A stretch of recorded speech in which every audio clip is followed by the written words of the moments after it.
Bonjour à tous. Alors avec l'arrivée du printemps et de ce fait des beaux jours, puisque même si le printemps a commencé déjà depuis genre un mois, c'est pas ouf niveau temps, mais ça y est, les beaux jours sont enfin de retour. Alors, qu'est-ce qu'on fait au printemps? Bon, déjà on a le rempotage, mais j'ai déjà fait cette vidéo, c'est fini.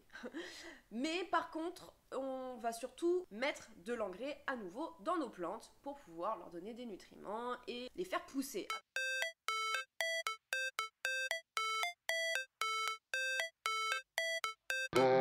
Alors déjà, l'engrais, il y en a plusieurs types, donc c'est la première chose qu'on va voir. Il y a de l'engrais pour les feuilles, de l'engrais pour la floraison, mais ça existe aussi sous différentes formes. Personnellement, j'utilise de l'engrais liquide pour plantes vertes. Je vais essayer de masquer la marque, même si bon, je pense que tout le monde a à peu près le même, hein, voilà, il n'y a pas 50 000 jardineries. Engrais plantes vertes, donc là on est sur, voilà, ça stimule la croissance, la vitalité, ça nourrit, ça fortifie les plantes et ça favorise la synthèse de la chlorophylle. Mais on a aussi des engrais sous forme de capsules, ou sous forme de stick encore, ou bien même des granulés. Après c'est vrai que tout ce qui est un petit peu granulé ou stick, on est vraiment sur de la diffusion lente. Mais bon, de toute façon, derrière chaque engrais, vous avez la notice avec du coup les dosages.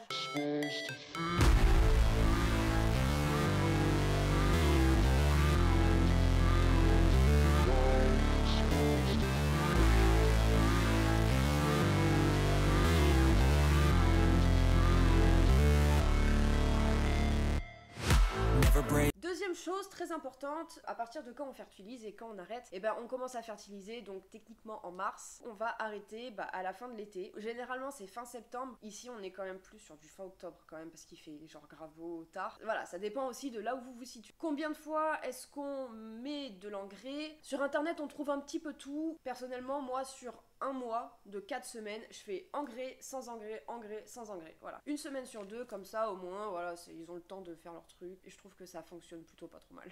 On ne fertilise pas une plante qui est malade. J'en ai fait l'expérience, elle était malade et je me suis dit, bon, je vais lui donner un peu des nutriments, hein, ça va lui donner de la force. Que nenni. Non, ça a l'effet inverse d'ailleurs. Et je crois qu'elle est morte encore plus vite que ce qu'elle aurait dû. Voilà. Ouais. Donc bon, on ne fertilise surtout pas une plante qui est malade. On va aller amener une petite commande. Attendez, vous avez pas le droit d'être là, vous. Sécurité, s'il vous plaît, il y a quelqu'un à part sortir, il est malade. Ouais, bien reçu, j'arrive. En fait, elle va pas être assez forte pour pouvoir assimiler les nutriments et en fait, ça peut la brûler. Voilà. Et c'est ce qui s'est passé. Donc ne le faites pas. On va aussi éviter de fertiliser les bébés. D'expérience, ça fonctionne pas, ça brûle. On va dire que voilà, la fertilisation c'est réservé du coup aux ados et aux adultes, mais pas aux bébés. Dernier point qu'on va voir aussi sur l'engrais, c'est qu'on ne va pas mettre d'engrais après un rempotage. La plupart du temps, sur vos sachets en fait de terreau, vous allez voir, et il y a déjà des fertilisants en fait à l'intérieur du terreau. Donc en fait, quand vous rempotez, par exemple là j'ai rempoté mes anthuriums, il faut que j'attende genre 2 mois à peu près avant de mettre du fertilisant parce que sinon ils vont avoir genre trop. Il faut consommer avec modération. Donc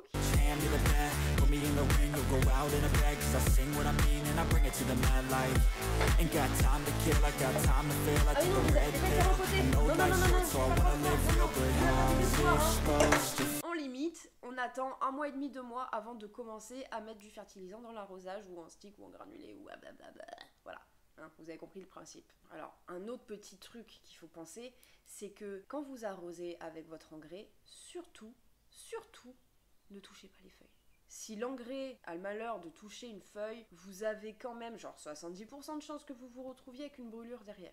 Faites très attention, utilisez vraiment un arrosoir avec les longs becs là, comme ça au moins vous êtes sûr d'arroser que la terre et non pas les feuilles. C'est vraiment super important, donc pensez-y. Donc le bilan c'est quoi? L'engrais, on n'en abuse pas. Hein. Les engrais alcooliques là, on les détend un peu, d'accord? Bon ok, je viens d'être appelée, apparemment il y a eu une bagarre, donc on va aller voir ce qui se passe de suite. Bouge pas! Tu bouges pas! On évite les abus d'engrais. L'hiver, on les laisse tranquilles. On fait 1 semaine sur 2 environ pour l'arrosage avec engrais. On choisit bien son engrais en fonction de la plante. Et on regarde derrière les sacs de terreau pour voir si il y a déjà du fertilisant. La plupart du temps, oui, mais vérifiez quand même. On regarde aussi la notice de l'engrais pour savoir quel dosage on met. Et tout ira bien. Bon, si vous avez kiffé la petite vidéo, n'hésitez pas à lâcher un petit pouce, à vous abonner et du coup à activer la petite cloche pour ne rien louper de mes vidéos. Sur ce, je vous souhaite une bonne journée, une bonne soirée et je vous dis à dimanche prochain. Ciao!